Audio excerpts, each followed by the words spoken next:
আসসালামু আলাইকুম। ৫টি ব্যাংকের প্রায় ৭৫ লক্ষ গ্রাহকদের আমানতের অর্থ ফেরত দিতে একটি মানদণ্ড তৈরি করেছে বাংলাদেশ ব্যাংক।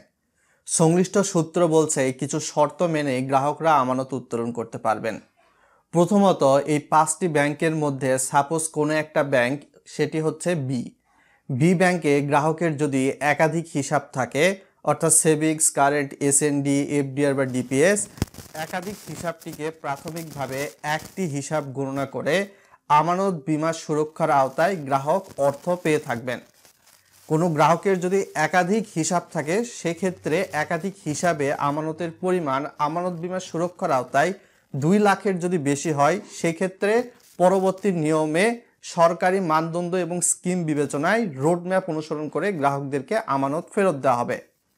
দ্বিতীয়ত, যে সকল গ্রাহকদের হিসাব জাতীয় পরিচয়পত্রের বিপরীতে খোলা, সেই সকল গ্রাহকরাই আমানতের অর্থ ফেরত পাবেন।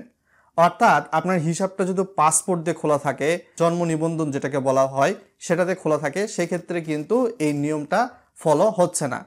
ভিডিওটি লাইক করে দিবেন, চ্যানেলে নতুন দর্শক হয়ে থাকলে সাবস্ক্রাইব করে দিবেন, যাতে করে আরও মানুষের কাছে পৌঁছে যায় এবং তারা ওই বিষয়টা সম্পর্কে জানতে পারে। তৃতীয়ত, এই ৫টি ব্যাংকে গ্রাহকের যদি আলাদা আলাদা করে হিসাব থাকে, ৫টি ব্যাংকের মধ্যে ২টি ব্যাংকে হয়তো বা গ্রাহকের হিসাব রয়েছে, তো ওই গ্রাহক কিন্তু ২টি ব্যাংকের হিসাবের বিপরীতে সম্মিলিত ইসলামী ব্যাংক থেকে আমানত বীমা সুরক্ষার আওতায় তো প্রাপ্য হবেন।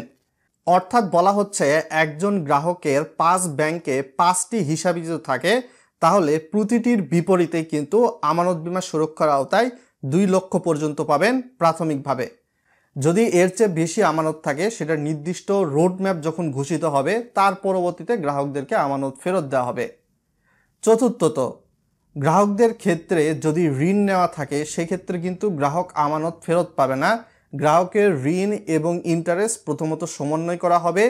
এর পরবর্তীতে ২ লক্ষের বেশি যদি থাকে বা ২ লক্ষের মধ্যে যদি থাকে, গ্রাহক তাদের আমানত ফেরত পেয়ে থাকবেন।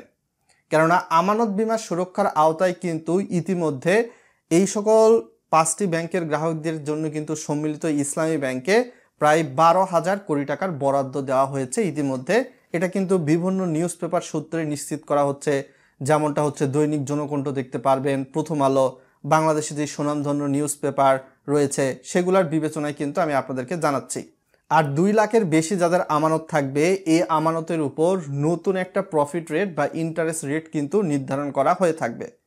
বাংলাদেশ ব্যাংকের পক্ষ থেকে বলা হচ্ছিল এবং বিভিন্ন নিউজ পেপার সূত্রে আপনারা জানতে পারছিলেন যে বাংলাদেশ ব্যাংকের গভর্নর ডক্টর আহসানিস মনসুর স্যার, তিনি কিন্তু জানিয়েছিলেন যে গ্রাহকরা আগামী সপ্তাহে, অর্থাৎ চলতি যে সপ্তাহ রয়েছে ডিসেম্বরের, এই সপ্তাহে কিন্তু আমানত পেতে চলেছেন। তো দেখা যাক বাংলাদেশ ব্যাংকের এই তথ্যটা কতটুকু রাইট হয়, এবং সেক্ষেত্রে আমি কিন্তু যেই ইনফরমেশান দেওয়ার চেষ্টা করেছি, কোনো ধরনের ভুল ইনফরমেশান দেওয়ার চেষ্টা করে নাই। যখনই গ্রাহকদের আমানত ফেরতের একদম ডেট বা তারিখ দেওয়া হবে, অবশ্যই ভিডিও আনার চেষ্টা করব এবং সেখান থেকে আপনারা বিস্তারিত জানতে পারবেন, ফটাফট আপডেট। আর সম্মিলিত ইসলামিক ব্যাংকের মেন শাখাটা হচ্ছে কিন্তু রাজধানীর মতিঝিলের সেনা কল্যাণ ভবনে। সো এখানে চিন্তিত হওয়ার কিছু নেই, রাষ্ট্র কিন্তু গ্রাহকদেরকে আমানতের সুরক্ষা দিচ্ছে।